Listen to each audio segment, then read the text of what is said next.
What's up, Red Wings fans? Welcome to Little Caesars Arena. We're live in downtown Detroit. It's a beautiful day here. And Ken, are you ready for some hockey? I'm ready for some hockey. It seems like we were just here in the last game of the season against the Buffalo Sabres, Daniella. But boy, what a way to kick off a night against the Chicago Blackhawks. And it's good to be with you again. Of course, Chicago Blackhawks. We saw them at Prospects Tournament, and we were in Traverse City for 10 days there for Prospects Tournament and training camp. We got our first really good look at 6th overall pick Mo Seider. Joe Veleno played great. It was an overall successful Prospects Tournament. The Red Wings won for the second time ever and the first time since 2013. Between Prospects Tournament and training camp, Ken, what were your biggest takeaways? Well, I guess my main concern was the development of the young players. And for guys like Veleno and Zadina, this was their second time they were in the Prospects Tournament. And I really thought both played well. And then with Mo Seider, I mean, he was a man amongst boys in that Prospects Tournament, Daniella, and he just dominated.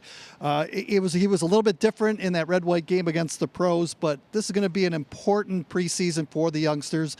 The veterans, well, it just takes time for them to get back into shape and get into the game mode, and they usually like to take their time. But with that said, there's some jobs opening on this team right now. Jeff Blashill was talking to the media before the game here tonight, and he was saying that jobs are on the line. So veterans have to be ready. They have to be aware, and so are the youngsters. And some veterans actually didn't make an appearance in the red and white game on Sunday in Traverse City. Coach Blashill did make it seem like it wasn't a very big deal. Are you concerned at all? No, not at all. Dylan Larkin, Mike Green, Athanasiou got a little banged up after he scored that first goal for his team. But it seems like they're just bumps and bruises. And again, why take a chance in the preseason? We want them ready October 5th for the first game of the year against the Nashville Predators. So they're going to take it easy with those guys. But with that said, it's a great opportunity for some of the guys that normally don't play or guys that start in Grand Rapids to show the coaching staff what they can do. And going back to Mo Seider really quick, we saw that he had a fantastic Prospects Tournament. He played really well mixing with all of the other prospects around the league.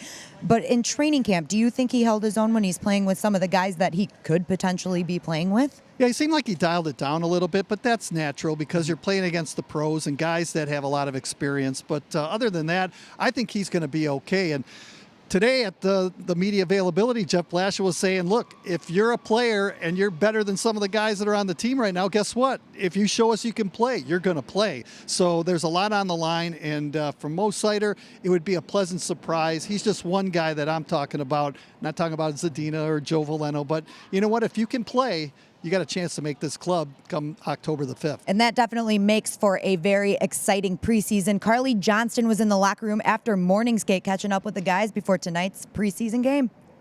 Thanks, Kal and Daniella. Carly Johnston down here in the locker room at Little Caesars Arena. Tonight's game is the first preseason game kicking off the 2019-2020 hockey season. The room is buzzing. There are a lot of new faces around here, and they're all excited to play in the game tonight against the Chicago Blackhawks. I caught up with some of the guys after morning skate to see what they had to say about tonight. Yeah, I mean, I think it'll probably be a little bit more scrambly. You know, you don't have all the regular guys in the lineup, but new faces, and everyone's going to be working hard. And I think it'll be a really fun experience for me. Do you think training camp was a good kind of prerequisite for preseason? Yeah, for sure. I mean, I think, you know, they pushed us really hard, and I think it'll be a good test for us in the preseason to see kind of where we're at within the league and where everyone's at for sure. Yeah, they're obviously big. They're big every year, so just got to go out there and play your game and compete as hard as you can and kind of let the chips fall, you know, where they are. It's exciting, you know, to start a new chapter with a good team and, you know, very successful franchise. So you know, trying to get the system to you know, to figure it out a little bit and you know, have a good game tonight.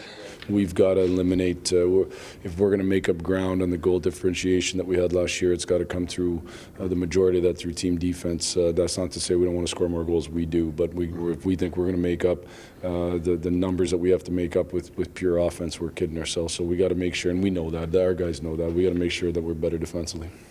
Also looking forward to seeing our new alternate captain, Luke Glendening, out on the ice tonight with that letter A on his chest, hoping to get a Red Wings win to start the season off on a good note. Thank you, Carly. And she mentioned Luke Glendening there at the end, and we'll talk about him in a second. But first, I want to talk about Taro Hirose. He's a guy that has a bit of a different situation than most people on the Red Wings prospects radar here. He played 10 games with the Red Wings last season. That would be a lot of seasons to be still fighting for a spot. But 10 games last season, and he had 7 points in those 10 games. Played really well. He was kind of the setup guy, but did have a goal. Ken, what do you think this preseason means for him as opposed to the other prospects on the team? Well, I thought he was good last year in the games that he played, those 10 games that you mentioned, Daniela. I thought, he was okay up in training camp, but that's just training camp. And, the good thing about Taro Hirose, he's a smart hockey player. His line mates love playing with him. He's an assist guru out there. It seems like the puck follows him all over the place. Did score a goal last year, 7 points. You got to like the ice time, 2:15 and change. And that means the coaching staff has really given you an opportunity to perform. And if he can continue to maybe bump up those minutes a little bit and maybe perform on the power play, that's only going to help out. But it seems to me like he's a point getter, and I certainly hope that last season will carry on into this season, Daniela. And as Carly mentioned, Luke Glendening is now going to be one of the 4 alternate captains that the Red Wings named just last week. He's replacing Nicholas Kronwall in the line of captains that we will have this season. We know Luke Glendening as a hockey player. When you're wearing an A on your chest and you're in this rotation, what's different about stepping out on the ice? Well, you have to be a leader, and that means leading by example. And when you look at Luke Glendening, no matter what level he played in and what sport he played in, he was a really good football player in high school. He was always one of the team leaders. So I think it's good for him to be able to wear that A on his sweater. And, when he goes out and he starts banging bodies, winning face-offs, and getting under the other team's skin, and he has the knack for scoring that occasional goal, he's leading by example. So I expect good things from Luke Glendening this season. And an unfamiliar face that we're going to see in the lineup tonight, Patrick Nemeth, he came from Colorado. We signed him in July. It was a 2-year deal. And there's some speculation that he could be a big part of this Red Wings defense. What do you think of him as a player? Well, first we heard from Jeff Blashill, and he was saying how they got to cut down on the goals against. And when you look at Patrick Nemeth, he's that kind of guy. He's a shutdown defenseman. You're not going to get a lot of offensive scoring from him, but what you are going to get is a consistent defensive playing in his own end. So he played 74 games, only had 1 goal, 9 assists last season, 16 minutes and change of ice time.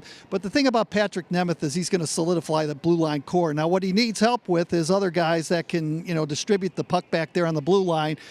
Guys like Mo Seider, who can really move the puck up, Mike Green when he plays and he's healthy, Danny DeKeyser, and the list goes on and on. But when you want a consistent, defensive, stay-at-home type defenseman that's going to be able to stop the opposition, Nemeth is the guy. Another guy that we'll be looking to watch a lot in this preseason. Ken, not many of the big guns in the lineup tonight, but what are you looking for out of the guys that are out on the ice tonight against the Blackhawks?